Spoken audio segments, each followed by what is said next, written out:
राज्याचे वनमंत्री आणि पालघर जिल्ह्याचे पालकमंत्री गणेश नाईक यांच्या अध्यक्षतेखाली जिल्हा नियोजन समिती सभागृहात पालघर जिल्हा नियोजन समितीची बैठक संपन्न झाली आहे। या बैठकीत जिल्ह्याच्या विकासासाठी अनेक महत्त्वपूर्ण निर्णय घेण्यात आले आहेत।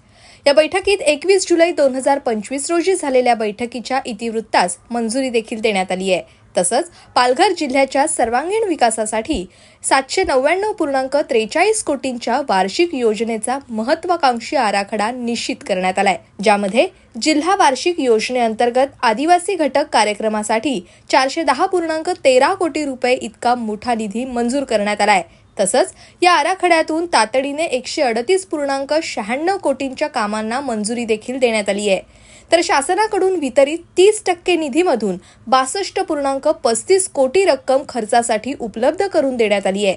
या बैठकीत पालकमंत्री गणेश नाईक यांनी सर्व विभाग प्रमुखांना 25 ऑक्टोबरपर्यंत जिल्हा नियोजन समिती अंतर्गत येणारे सर्व प्रस्ताव सादर करण्याचे स्पष्ट निर्देश दिलेत। यासोबतच मागील वर्षातील मंजूर कामांवरील उर्वरित दायित्व निधीला मंजुरी देऊन ती कामं प्राधान्याने पूर्ण करण्याच्या सूचनाही पालकमंत्र्यांनी यावेळी केल्यात।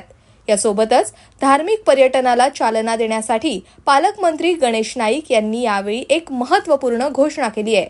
गालतरे सदानंद महाराज देवस्थान, पद्मनाभम स्वामी मंदिर, शीतला देवी मंदिर, शिव मंदिर, गातेस मंदिर, चंडिका देवी मंदिर या 7 मंदिरांना क वर्ग तीर्थक्षेत्राचा दर्जा निकष तपासून मिळणार असल्याचं पालकमंत्री गणेश नाईक यांनी यावेळी सांगितलंय।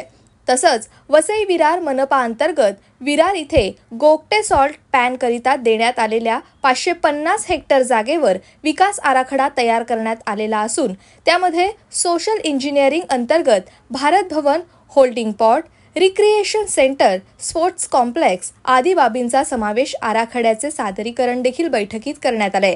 तसंच बैठकीत पालघर जिल्हा शाश्वत विकास ध्येय जिल्हा निर्देशक प्रगती मापन अहवाल सन 2015-16 ते 2022-23 या पुस्तिकेचं प्रकाशन करण्यात आले।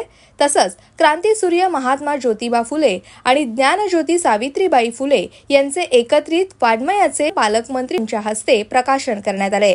या बैठकीला आमदार राजेंद्र गावित, आमदार हरिश्चंद्र भोये, आमदार स्नेहा दुबे पंडित, आमदार विनोद निकोले, आमदार दौलत दरोडा, आमदार शांताराम मोरे यांच्यासह पालघर जिल्ह्याच्या जिल्हाधिकारी डॉक्टर इंदुराणी जाखड, वसई विरार मनपा आयुक्त मनोज कुमार सूर्यवंशी, जिल्हा परिषद मुख्य कार्यकारी अधिकारी मनोज रानडे, पोलीस अधीक्षक यतीन देशमुख, जिल्हा नियोजन अधिकारी प्रशांत भामरे तसंच जिल्ह्यातील सर्व वरिष्ठ अधिकारी उपस्थित होते।